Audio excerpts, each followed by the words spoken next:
Olá, crianças, boa tarde. Nós começamos essa semana com o livro 5 e com a aula de português. Então vamos lá. Na abertura desse livro, que nós vamos estudar ações da cidadania, nós começamos de uma maneira muito bonita. Nós começamos com poesia. A poesia, o poema, ele nos desperta nossos sentimentos, as nossas emoções e além das informações que ele traz. Então existe uma sonoridade quando a gente lê um poema. Ele traz para a gente essa sonoridade. Então muitas vezes, quando a gente lê, a gente se perde, se prende nessa sonoridade e esquece da interpretação. E por isso muitas crianças não gostam do poema. Lê e fala, isso não significa nada para mim. Então agora nós vamos desenvolver essa habilidade de ler, interpretar o poema e também de fazer uma leitura bonita com toda a sonoridade que ele traz para a gente. Música para os meus ouvidos, sons para os meus ouvidos, tá bom? Então na abertura do capítulo ele traz os poemas são pássaros que chegam, não se sabe de onde, e pousam no livro. Quer dizer, ele traz uma informação. Então, o voo do pássaro é algo muito bonito, é algo muito rico. E é isso que o poema é para gente. Ele é uma riqueza de informações. Ler poemas e trabalhar a poesia são habilidades de viagem pelo mundo das palavras e sentimentos. Dizia um poeta que ler é brincar com as palavras. E a escrita de um poema desperta isso, esse brincar com as palavras. Uma palavra tem muitos sentidos. Por exemplo, manga. Manga de chuva, manga de camisa, manga fruta. Então, uma única palavra, já falei para você, 3 sentidos. E no poema, a gente pode brincar com esses significados que a palavra tem. E enquanto mais a gente trabalha isso, mais a gente desperta isso em nós. Então, vamos lá. Então, poema, brincando com as palavras. Para você, o que é um poema? Você já deve ter ouvido falar poema e poesia. E aí, o que é um poema? O que é uma poesia para você? Bem, a poesia é uma arte que desperta nossos sentimentos. Pode ser uma pintura, pode ser uma dança, pode ser um sussurro, pode ser um vento.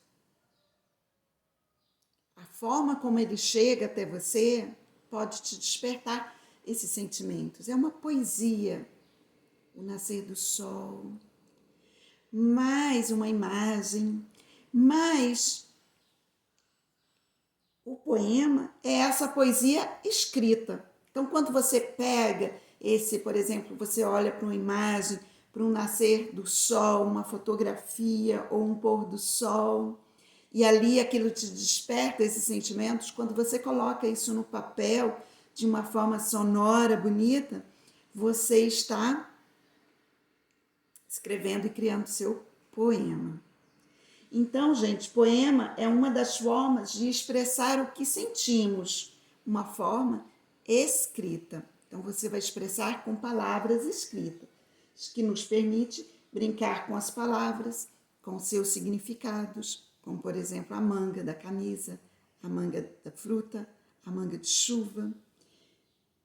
E com sons. Como que a gente brinca com esses sons? Ora com as consoantes, ora com exagero de vogais, combinações, ora com as rimas. Então, de várias formas. A gente vai ver aqui. Você já aprendeu no poema comigo, com a tia Luana, com a tia Su no ano passado? Você já aprendeu que o poema ele é dividido em versos e estrofes. Um poema todo organizadinho em versos e estrofes. Bom, mas eu vi uma poesia que não era dividida em versos e estrofes. Ah, tem também. A gente vai ver sobre isso. Então, vamos aqui. Esse é o poema de uma portuguesa, a Luísa Ducla Soares. Ela escreve vários livros e poemas para crianças. E aqui ela dividiu o poema dela em versos e estrofes. Então, quantos versos que tem? Cada linha do poema aqui, ó, é um verso. Aí eu falho a linha, né? Dou um espaço e aqui eu tenho as estrofes, que é o conjunto de versos. Uma estrofe, 1, 2, 3, 4, 5 estrofes. Cada estrofe tem 2 versos. Qual o total de versos dessa poesia? 1, 2, 3, 4, 5, 6 versos, né? 1, 2, 3, 4, 5, 6, 7, 8, 9, 10. 10 versos. Então, vamos lá. A força das palavras. Ela mostra nesse verso que as palavras têm força, que você pode brincar com elas. Juntei várias letras, escrevi um letreiro. Acendi as brasas, que grande braseiro. Soltei 4 berros, armei um berreiro. Juntando formigas, fiz um formigueiro. Será que com carne se faz um carneiro?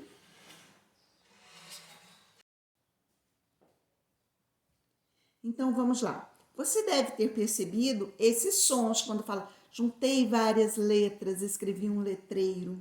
Então, aqui, ó, ela trabalhou com esse eiro, ó, letreiro, braseiro, berreiro, formigueiro, carneiro.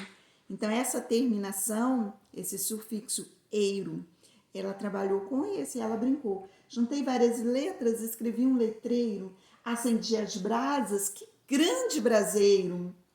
Soltei 4 berros, armei um berreiro. Juntando formigas, fiz um formigueiro. Será que com carnes se faz um carneiro? Então, quando você for ler, eu quero que você faça uma leitura silenciosa. Depois você vai ler 1, 2, 3, 4, 5 vezes. Além de entender o que diz esse poema, eu quero que você expresse isso na sua leitura. Vamos ver como que a gente faz esses sons. Lá eu disse que ela já fez brincou com esse sufixo, com essa terminação da palavra eiro. Mas vocês aprenderam, desde muito cedo, a fazer rimas nas frases. Então, isso é muito utilizado, muito explorado nos poemas. Mas não é só isso, não. Tem um nome que é aliteração. O que é aliteração? Depois você olha no dicionário aí.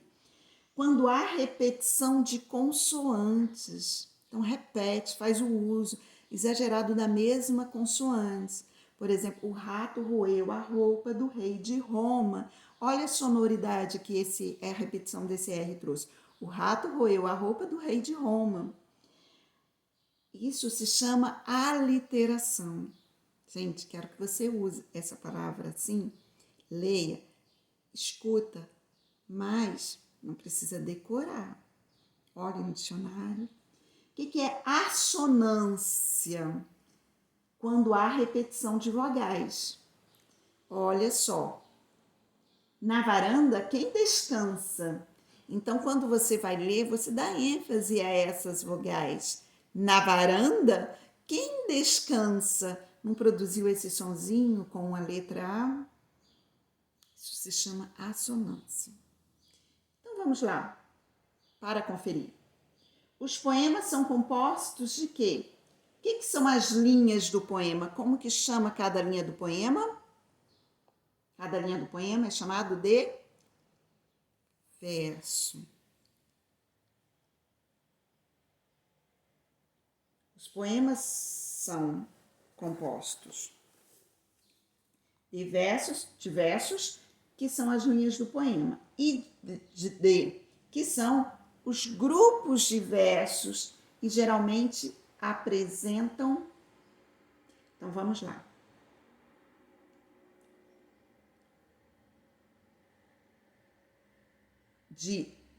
O grupo de versos chamado de estrofe. Geralmente essas estrofes apresentam as rimas.